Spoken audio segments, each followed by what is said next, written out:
I woke up this morning to find OpenAI deleted 8 models overnight. No warning, no choice, no legacy options. They just deleted them. 4.0 gone, O3 gone, O3 Pro gone, 4.5 gone. Everything that made ChatGPT useful for my workflow deleted. And he or she says GPT gives shorter, more corporate responses, hits rate limits faster, lost the personality that made 4.0 special, doesn't follow instructions well, no model selection, you get GPT-5 or nothing. And there's a lot of support for this. People saying, what did they do with all my models? Good morning, everybody. We have woken up to a new day. GPT-5 is out, and it's exciting for us in the kind of AI community, the people who follow these kind of things. If you ask somebody in the public, if you asked anyone else about this, they would not know and they would not care. And it's very important to remember this. So for us, these people who are watching these kind of videos, people who are in this world, this is like Christmas and Hanukkah and Kwanzaa and everything like squeezed together. Most people don't care. Instead, they're going to wake up today. They're going to log on to their ChatGPT as usual, and they're going to notice, oh, it's a different color all of a sudden because they've added a new kind of color filter behind the screen. And they probably won't think anything of it. We do need to keep that in perspective because everything we're going to be talking about today is, well, in the larger picture, is probably not that important. These AIs are going to continue to get better and better. And over the next few days, the AI community will be discussing and arguing about these things. And remember that in 6 months' time, we're going to have a model that blows this out of the water anyway. So it's useful to think about the longer scale. I'm not trying to put a downer on the GPT-5 release. I think it was solid. Other people disagree. And I'm going to look at Reddit in particular. The ChatGPT Reddit is on fire, interestingly, but I personally have found it pretty good so far. A proviso here. So I have it on, here we go. I have it on my telephone. So I'm able to use it on the web app, the app version. I have it on Cursor. That's where I got it first. So I was able to try out the coding. I've got it in Lovable. They immediately implemented it into Lovable, which is amazing. The Lovable servers then basically collapsed because I think everybody was rushing to use it. So they had an outage. I do not, let me check. I still do not have ChatGPT on my desktop via the web interface. Nope, I still don't. So there is a staggered rollout. If you are live in chat, tell me if you've got it or not, because they are doing, I can't work out the pattern. It seemed to be everyone got it at the same time, but not all accounts. So I had some people in France telling me, oh, I've got it already, before people in America, and then UK at the same kind of time. So it's a jumble, it's a mess, and it's really hard to tell who's getting it and when. I had one friend who's got it on, he's got it on his iPhone, but not his iPad. So there's very strange rollout going on, but that's usual. I'm sure in a day or two, we're going to all have it and all be using it. The live was yesterday. It was at 6 p.m. UK time. I did a live talking through it, basically giving me my reactions. It was like all of the other OpenAI talks, a little bit awkward. None of them know where to put their hands, which I always find hilarious. Sam Altman comes out. This is a man who's worth God knows how many billions of dollars. And he comes out and he stands here with his hands here because he's been taught this is where you put your hands, and it looks very awkward. And they were all like that. And I find that personally quite endearing. I think it's really cute. Other people find it unprofessional, that they're not slick public speakers, but I prefer the fact that OpenAI are just a bunch of engineers, and the fact that they come out and they sit at their table and they slide the laptop back and forth is really cute. They had problems tabbing to the new screen to show the new demo, and you could see like the screens flashing past. It's all a little bit shoddy, but I appreciate that compared to a Google presentation, because Google will get up on stage, a huge stage, they'll have all the press and the journalists and everybody there, celebrities and influencers, and they'll do a really slick presentation. And everyone's been trained in order to public speak, and they've had media training, etc. And they will tend to show pre-recorded videos of their products. What I love about the OpenAI, instead of the Google presentations, is that it's all live. It's all a bit seat the pants. It's all a bit shoddy. I think shoddy is the name for it. It feels like a college or a high school demonstration where they're showing you something they've built, which I find adorable. It also means what they're showing you is real. Because the problem with the Google presentations, they'll show you pre-rendered videos of how great their new AI is. And then when you get actually use it, it's fine. It's not that exciting. Same problem with Microsoft too. Very good at presentations, not so good at delivery. So with OpenAI in particular, GPT-5 has rolled out. couple of things. So I'm going to give a quick update for the people who missed the live stream yesterday. We have one model now, GPT-5. They have immediately deprecated all of the other models. So 4.0, 4.5, 4.1, etc. have all been killed. They are gone. They are, I believe, still available in the API. So if you built software with them, your software won't just explode and stop working, but they're gone from the application and the web version. So if you really liked O3, if you really liked the tone of 4.0, sorry, that is now gone. And that is one of the things that on Reddit people are furious about because here we go. I woke up this morning, this is a mad ranting post, but I woke up this morning to find OpenAI deleted 8 models overnight. No warning, no choice, no legacy options. They just deleted them. 4.0 gone, O3 gone, O3 Pro gone, 4.5 gone. Everything that made ChatGPT useful for my workflow deleted. And then he goes on, or he or she says, GPT gives shorter, more corporate responses, hits rate limits faster, lost the personality that made 4.0 special, doesn't follow instructions well, no model selection, you get GPT-5 or nothing. And then they go on in that way. But there's a lot of support for this. People saying, what did they do with all my models? I think, yes, I think it was quite brutal that they just got rid of those models. We haven't really seen that before. Normally there is a period where it transitions. On the other hand, what they've done to soften this blow is they've said there is just GPT-5, that's it. They are giving access to it to their free users. So previous model rollouts, it would be the Plus and the Pro users who would get it first, and then it would filter down to the free users. Instead, they're saying, nope, everybody gets everything. So the main difference is if you are paying is you get higher limits. So the free users get access to the best model, which is 5. That's the top model right now for them. But they're going to have a limit. I do not know what this limit is. If you have a free version of ChatGPT, I'd love to know how quickly you hit that limit, especially in the first few days. Generally, when new models come out, the servers get absolutely slammed. So Sam Altman tweeted, shortly after the launch, he tweeted, I love the smell of burning silicone because they just get absolutely hammered. So I wonder what the free usage limits are right now, because that's going to upset a lot of people. If they're used to using 4.0 on a daily basis, they're used to being able to use it for however many hours a day. And then suddenly that's taken away from them. They're given GPT-5 and they can use it for 20 minutes and then done. And you have to upgrade or not. The way they posited it in the presentation, because of course they did, was, oh, we are making the best model available for everyone for free. And I saw in the comments while I was doing the live, people who were paying were like, what am I paying for? Which is valid. And then the other concern was from the free people, it's how much usage am I going to get? So we will see. This will be a practical matter about how they set their usage limits. And that's going to be a really tough balance for them because they can piss off both the free users by limiting it too much and the paid users by not limiting it enough, if that makes sense. So we'll have to see where they land and how they manage not to annoy people. But so far, at least on Reddit, people complain a lot on Reddit. We have to take it with a pinch of salt, but people seem to be fairly annoyed. So they've deprecated the old models. They've replaced it with one new model called GPT-5. I say one new model. There's still a drop down and you can still put GPT-5 into thinking mode. So they haven't. The goal here was to unify it into one model. And this model would decide how best to answer your query. So if you gave it a basic query, it would answer it like it would if it was 4.0. It would give you a nice basic response and it wouldn't have to go to any additional lengths to solve that problem for you. Whereas if you give it a big complicated problem, it would automatically trigger and be like, this is a complex problem. Let's reason through it. So we will use a thinking mode, O3, which was their previous reasoning model. The kind of draw or the thing they were going for was you wouldn't have to select them. It would just make that decision and work it out for you. That is undercut by the fact they now have a drop down which has GPT-5 and GPT-5 thinking. So they didn't really stick to their convictions, which I think is strange. And I wonder over the next few weeks, we're going to see other variations like popping up, or GPT-5 mini, GPT-5 mini high, etc.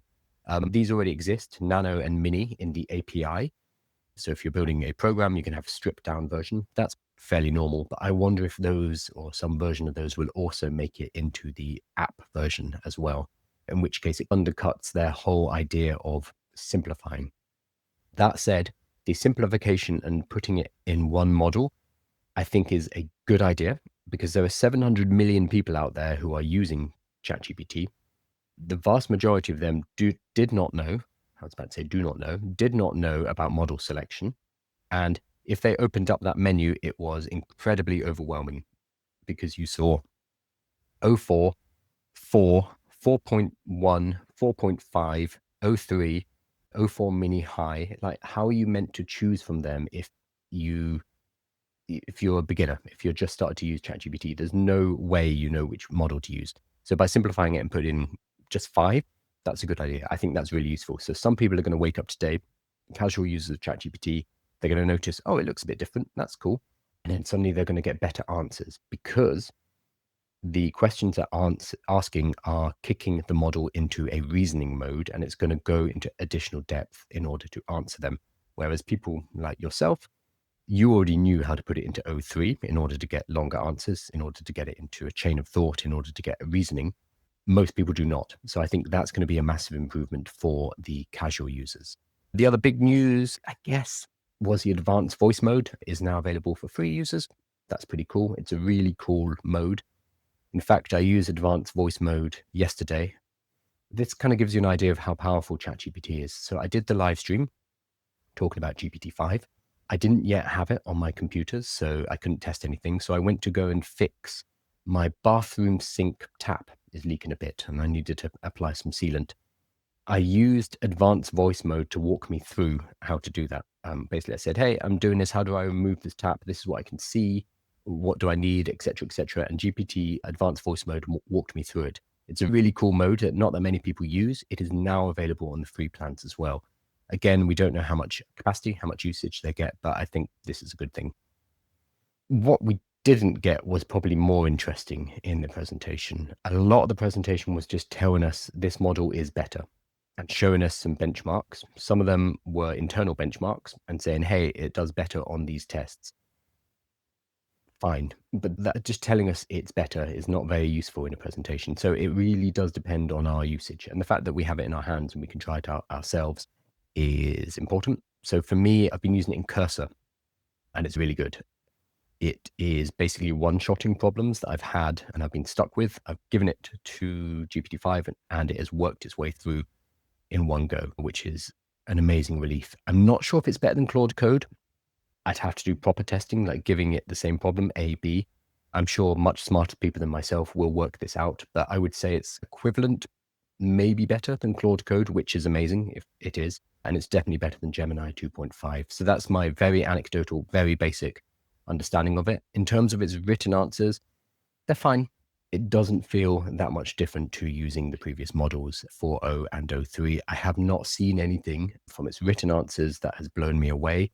That said, the incremental improvement that these models are now making is starting to flatten out because they're already really smart. So they talked about how GPT-3 was like the intelligence of a high schooler, GPT-4 was like a college student, and GPT-5 is like a PhD student or a number of PhD holders, doctors, whatever you'd call them, professors. There's a certain point where the user's intelligence limits how much additional work we can get from ChatGPT. So as it starts to escalate beyond my intelligence, the ability for me to discern how much better it is decreases. And I think they're in those edge cases now where it's starting to solve complex problems in engineering, in mathematics, etc., which are not things that I personally know about. So it's very hard for me to tell whether it is better. And I think not just me, but for everybody. I think it's good. I think their rollout is going to be a bit messy because of the deprecation, the way they've done it, and the free platform. But overall, I'm fairly positive on it. I'm going to hop over to some questions because I've been blabbing. And then I'm going to go through what's been said on Reddit. Reddit, as I say, is very negative generally about AI. But there is a ChatGPT Reddit where people, they're mainly positive on AI, but they're dumping on ChatGPT right now. Jason saying ChatGPT 5 was mediocre. I think it's better than mediocre. I think it's good. I think it's a good model. I think that increasingly we are just hard to impress. All of the models are good. So just being a bit more intelligent is no longer enough because they are all really smart. And the other issue is there's a new smarter model that comes out every 3 months or so, less than that. So we know that Claude will release Opus 4.1, I'm sure, not Opus, Sonnet, or 4.2 at some point in the future. And that again will be smarter than GPT-5. So we know there's always going to be a better model. So I think it's increasingly difficult to make a splash and to impress people. I wouldn't say it's mediocre. I still think it's probably the best model we have in the world right now. It's just that is no longer enough to wow people. Voice mode for GPT-5 on mobile not working for me, probably too new. Yeah, it depends where you are as well, blah. So there were, when advanced voice mode first came out, there was a massive delay bringing it to the UK and the EU. I want to say 4 or 5 months. It took a long time to filter from America to EU and UK. UK got it a little bit before the EU, if I remember correctly. There may be a similar delay if you're on the free plan and you want to access advanced voice mode, which has just been made available for the free plan.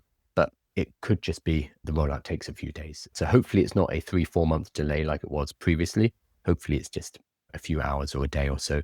These rollouts are always like this. It's impossible for them to just turn everybody's on at the same time because their servers would explode. They will turn on a country or part of a country at a time, make sure everything is okay, and then turn on the next thing and basically roll it out. And they've got a plan for this. But for us as the users, it always seems chaotic. So I have a video on TikTok right now, which is basically asking, where are you? Do you pay? And do you have GPT-5? Trying to see if there is a pattern. No, not really. It's all over the place. It's impossible to guess who's got it and who's going to get it. So you'll have it in a day or two, I'm sure.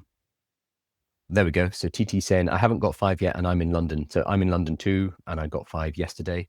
I still don't have it on the web app, but I do have it on the phone app. Who knows? I'm sure if I looked on my iPad, which is up there on a shelf, maybe I have it on there. I don't know. It's fairly random. TT saying, haven't got it on phone or web. I'm a Plus user. So you're paying, but you haven't got it. Yeah. So hopefully that'll be fixed today. I think it will be. Tamas is saying he's got it on his work account, not on my own account.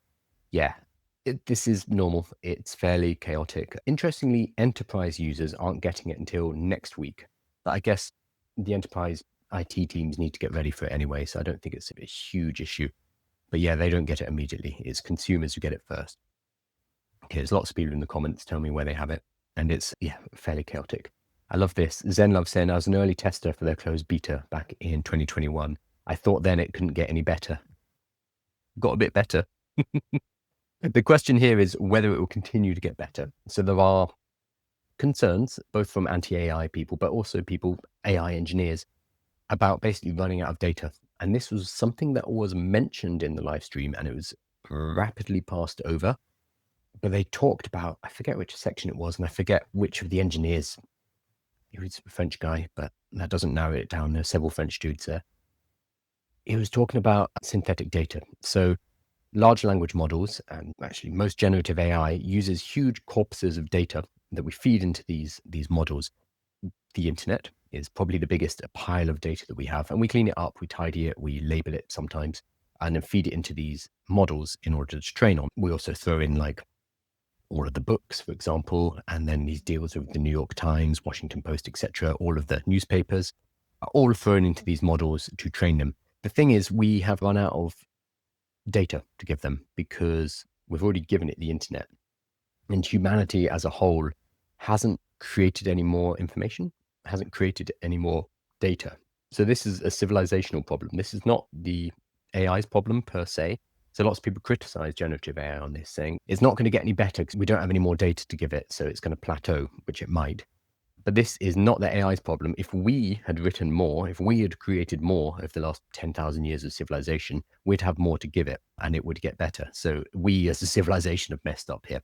What they're talking about now is what they've already started to do is using synthetic data. So you use AIs to create new data, which is then used to train the next stage of artificial intelligence. Then you stack it, and then that new artificial intelligence will create more synthetic data to train the next generation, etc., etc. So the risk here is if you have an AI that is creating AI slop, if it's creating garbage, if it's creating low quality material, then whatever the next generation is going to be trained on that material and it's going to get worse. And you have a decrease in quality over time. So one of the engineers on the OpenAI conference, he kind of just slipped it in. He said, "Oh yeah, and we have solved the synthetic data issue. So we're going to be able to train these forever, basically." And he just kind of casually slipped it in. If that's true, if they have actually solved this issue, he did not go into any details about it. If they have solved this issue, that's probably the most important thing that was said in the conference, in the live stream yesterday. No details, no idea if it's true, but that is monumental if they've managed to crack that particular problem. Much more important than GPT-5, much more important than any model or any mode or anything like that. That would allow and underpin generative AI to continue progressing and continue to get better and better. But again, he didn't mention any details, so who knows? We will hopefully see more about that, because it was just a throwaway comment which could change the history of artificial intelligence and civilization as a whole. And he's just like, "Oh yeah, we fixed that, no problem," and then moved on. And it's like, my man, stop, hang on. And then they started talking about, I don't know, how it can vibe code 3D games or whatever, which is cool, but not as important. One of the guys had notes written on his palm. Yeah, I feel for them. They're engineers, like, bless them. I don't know why they weren't using auto cues, or if they were, I don't know how they were doing it. But so the presentation was sloppy, was the word I used earlier. They always are, but I find it charming. They're all a bit awkward, including Sam, who is a public facing figure, but they're engineers at the end of the day. And having notes written in your hand is actually quite cute. Of course, the cynics and the conspiracy theorists say this is all to kind of to make us to make sure that we're not afraid of them, and instead we kind of feel sorry for them. And oh, look at these cute nerds putting out their new little AI model, which would be a very clever way to make everything seem very innocent while they take over the world. I think they're just engineers and they're not good at public speaking, and I find it cute personally. But there are some people who think it's sinister and they're pretending, they're acting. It's not that complex.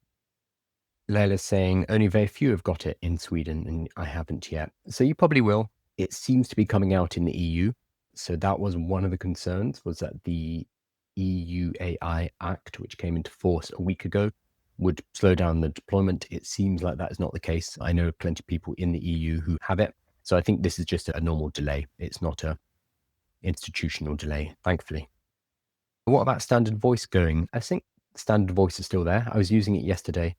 So advanced voice mode is the kind of blue circle, and it could talk back to you, and it's more like a conversation. And then standard voice mode is just the transcript, like recording your voice, and you can turn it into text. Is that what you mean? Because text to speech is still there, at least for now. That might disappear.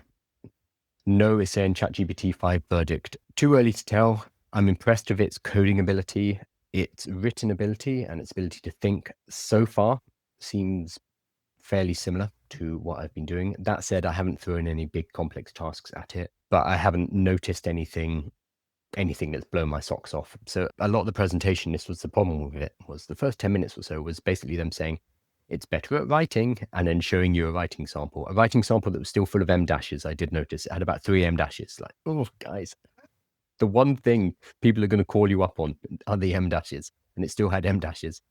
So a lot of the presentation was that it's like, oh, it's better. That's really hard to quantify, and it's kind of subjective, especially when it comes to writing. So for example, this is one of the things that was on Reddit, so I'll put it up. As I said, there's a lot of people angry on ChatGPT. Reddit, so here we go. This is a subtle take. This was from 12 hours ago, so they'd only just got the model. The title is ChatGPT, or GPT-5 is horrible. So I think we know where they're going. Short replies that are insufficient, more obnoxious AI stylized talking, less personality, and way less prompts allowed, with plus users hitting limits in an hour. And we don't have the option to just use other models. They'll get huge backlash after this release is complete. This has 2.7 thousand upvotes on it, so it's hitting a nerve. Okay, hitting limits is a bit unfair because the model had just come out. This was written 12 hours ago. Yeah, so the model had been out for maximum 4 hours at the time this post was written. These servers are going to get slammed for the next few days. Over the next weekend as well, it's going to be a mess. We just have to accept that's the same every single time we get a new model. Yeah, and then so there's 2,000 people. Well, no, there's 3,000 people have upvoted this, and 1,000 people have commented agreeing, basically. So agree answers are shorter and so far not any better than previous models, combined with more restrictive usage, and it feels like a downgrade branded as the new hotness. Somebody talking about shrinkflation, so making it worse, but pretending it's better and charging more. The tone of mine is abrupt and sharp, like it's an overworked secretary, a disastrous first impression. I thought I was tripping, then I realized what's going on. I don't like it. I want 4.0 back, etc., etc. And it just goes on and on and on and on. It's like my ChatGPT suffered a severe brain injury and forgot how to read. It's atrocious now. I think it's fine. I have not noticed much of a change. I haven't noticed it degraded. I haven't noticed it upgraded either in terms of writing. It seems perfectly fine. So these people are piling on. I don't personally agree, but nor do I think it's a massive upgrade. That said, it's really hard to spot massive upgrades nowadays to know how it's getting better because it was already really good. So the improvements are becoming more and more marginal because it's already like talking to somebody with a PhD or somebody with a master's degree. It's already at that kind of level. So it is getting harder to tell. What I don't know about and haven't checked about yet is hallucinations. So they've talked about the fact that they have reduced hallucinations. It was a bit wibbly when they talked about it in the presentation because they said, oh, we built our own internal benchmarks for truthfulness or truthiness. I forget what they call it, but for truthfulness. And it's really good at these benchmarks. That's an internal benchmark. So let's calm down here. You built something to test your own model and your model is really good at it. It's like, okay. But I've seen on Twitter in particular, people are still able to get it to hallucinate massively. So hallucinations are inherently an issue with just the way large language models are built. It is, remember, a statistical model. It's predicting the next token using statistics. It doesn't actually have a kind of truth base in the way that we as humans do. You can give it truth base using something like RAG, and you can give it things that are inherent, like that must always be true. But on the whole, it is using statistics to work out what the next words, sorry, the next tokens and the next words, paragraphs, etc., should be, which is always going to open up the possibility for hallucination. It is also the same mechanic that makes it creative and makes it useful. Because if it was purely deterministic, the answers would be incredibly boring and incredibly staid, and they'd never be creative, and it would be a less useful assistant. So it's kind of part and parcel of how it works. It's a double-edged sword as well, because hallucinations and creativity are kind of on a spectrum, and that's what makes these models useful, but also makes them extremely frustrating when they make stuff up. Lake Cliven says, I agree with you, it's increasingly hard to impress people. Yeah, and part of this is humans. We get used to technologies incredibly quickly. You give us a new technology, and for the first, day, we're like, wow, this is amazing, this changed my life. And then we become inured to it, we become used to it, we expect it. It happens with every single technology. So even if something seems magic, like when we finally get flying cars, we'll have flying cars. For the first year or so, it'll be like, wow, it's magic, I love this, wow. And then after that, we'll start complaining like it doesn't fly very fast, or it uses too much energy, or whatever. Like we tend to be quite pessimistic as a species, I think. And it's the same with AI. We basically have this magical piece of software which has, I won't say a brain like a human, but an alien intelligence on par with human intelligence. I'm going to say it's intelligent, that's a slippery slope. But we still complain when it counts the number of R's in strawberry wrong. It's like, guys, this is nitpicking here. This is a miraculous technology that we can use to change our lives and the lives of people around us and humanity as a whole.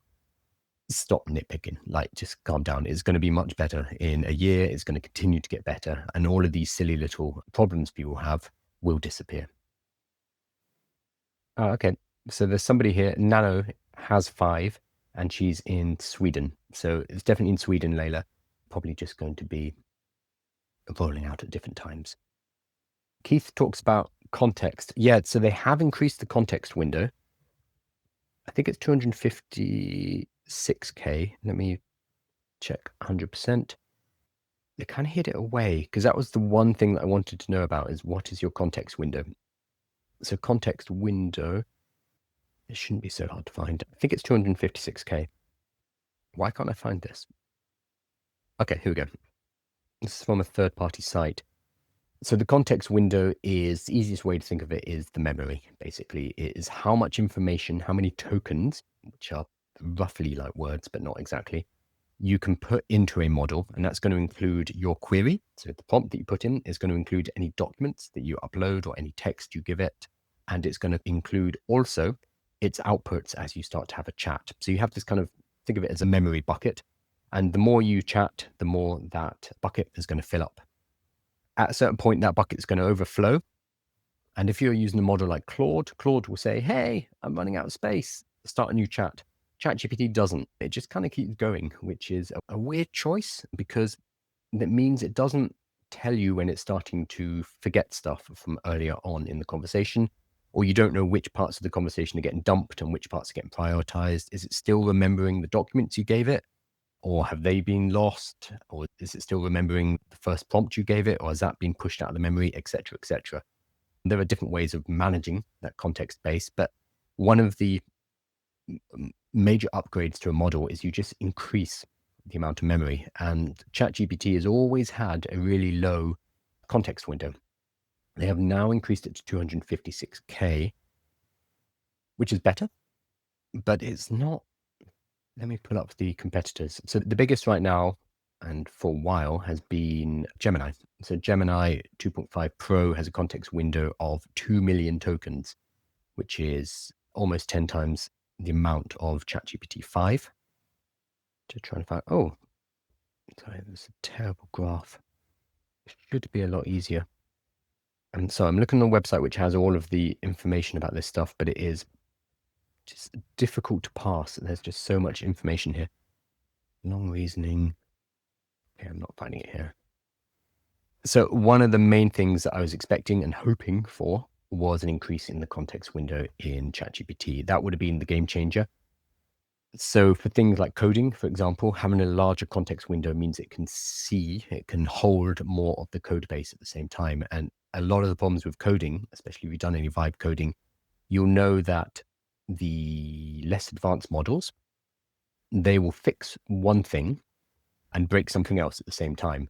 So it might fix the color of a button on your homepage, and it nailed that absolutely. But then you navigate elsewhere on your page and things have been messed up. And it's really hard to kind of keep track of what it's doing all the time. And the reason this happens, the reason you can fix one bug and another bug pops up, I call it like whack-a-mole, is because the AI is unable to kind of hold the whole code base at the same time because it's got a small context window. So that's why Gemini is really good at coding, is because it has a huge context window. So it can pull in information from all over your application and kind of work out like, oh, wait, if I change the color of this button, that might actually break something on the admin panel, for example. And it's able to work through those things. GPT-5 doesn't have a massively increased context window, but it is a bit better. And so far, I found it fantastic with coding. So it seems to be doing a lot with a little. So context window is not the only thing. Obviously, it's also the quality of the model and how it uses that context window. I'm not going to say it's not the size that matters, it's what you do with it, but that kind of is the case in this situation. Bran is saying it's spitting large amounts of code much faster. It's also giving explanations for the code. Yeah, so I found the coding model to be really good. And when they gave the live demonstration yesterday, they had the CEO of Cursor on for the demonstration, and they started to use Cursor and using GPT-5 in Cursor. And the first thing I noticed was just the speed at which it was just blasting through the code. And funnily enough, I remarked on my live, I was like, wow, it's really fast. And then immediately the CEO of Cursor, like shortly after, is like, yeah, it's fast. And you've seen it as well. It absolutely blitzes code, and it's still going through all the steps. You can still see all the reasoning. It's just incredibly fast, which is great because it allows it to go through more reasoning steps. ChatGPT or Gemini, which do you think will be superior? It kind of depends on what metric, but most metrics, I would say probably ChatGPT. Gemini is really good because of the large context window, and it's good at coding for that reason. I don't personally use Gemini for anything else. I know some people do, but I find ChatGPT better at most tasks, especially with ChatGPT 5. GPT-5 seems to be better at coding as well. We need to test that fully. It needs to be actually used in real projects. So benchmarks and demos are fine, but over the next week or so, people are going to use it and come to some kind of conclusion. So out of those two, I would say ChatGPT. I still love Claude though. I'm a Claude maximalist, but maybe GPT-5 will pull me away. Cool. So yeah, that's basically the update. What else did I have? It's kind of too early to say anything definitive. I know social media right now is full of that, with people claiming, it's either the worst thing in the world or it's the best thing in the world and it's going to change everything. I think with everything, the truth is somewhere in the middle. It's much less exciting. So ignore the hype, ignore the doomsayers. Just go and use the model and work out if it's good for you. If it works for you, great, use it. If it doesn't, don't use other models. It's fine. The great thing about the competition between these 5 or 6 companies is that they're all pushing each other to be better. So for us as consumers, we just continue to get better and better and better models. And we don't need tribalism. I see this with the Grok users in particular. They will dump on other models and support Grok at any opportunity at all.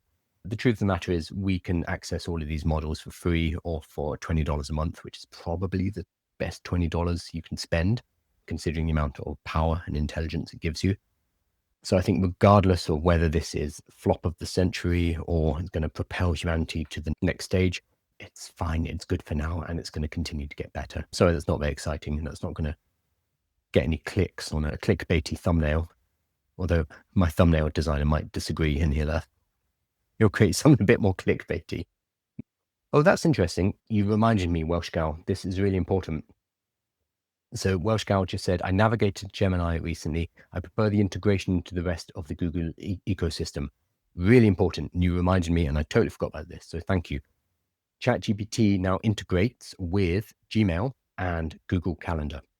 So it can act as an assistant and it can help you schedule because it now has access to your calendar. It has access to your emails. Weird choice. So if I was Google, I would not have allowed this to happen because this is one of the major kind of cards that Google is holding, is that it is part, or Gemini is part of the larger ecosystem. So I would have made sure that Gemini becomes your personal daily organizer, artificial intelligence, and that's the only one that has connections. But no, they've given integration to ChatGPT. So a couple of things here. This does mean you are giving ChatGPT access to your emails. We do need to think whether or not this is a good idea. So from a personal privacy and data point of view, I haven't seen the terms and conditions. I doubt they're just going to pull your whole email file and scrape it and use it to train. That would be probably the greatest breach of trust I've seen in decades. I don't think they're going to do that, but they are going to have access to your emails. So before you hook that up, let's, I think, wait a few days and see what the data controls are. Let's see what the privacy and the terms and conditions are. Somebody will probably wave a red flag to say, "Oh, don't do this. They're gonna read all of your Gmail," which we probably don't want. Again, this depends on your own level of security and like risk taking and whether or not you're happy for OpenAI to have all of your emails. Most people I know will probably not be. So this does exist and you can integrate it into the Google ecosystem increasingly now. Whether or not you want to do that, it's kind of a personal choice. Stealthy Gimlet says, is email access optional? Great question. Yes, it's optional. You need to integrate it. If it was not optional, I'm sure there'd be riots in the streets by now. There'd be a boycotting. But no, that is entirely optional, thankfully. Cool. Relatively short live today, just basically to give my thoughts on GPT-5. It's fine.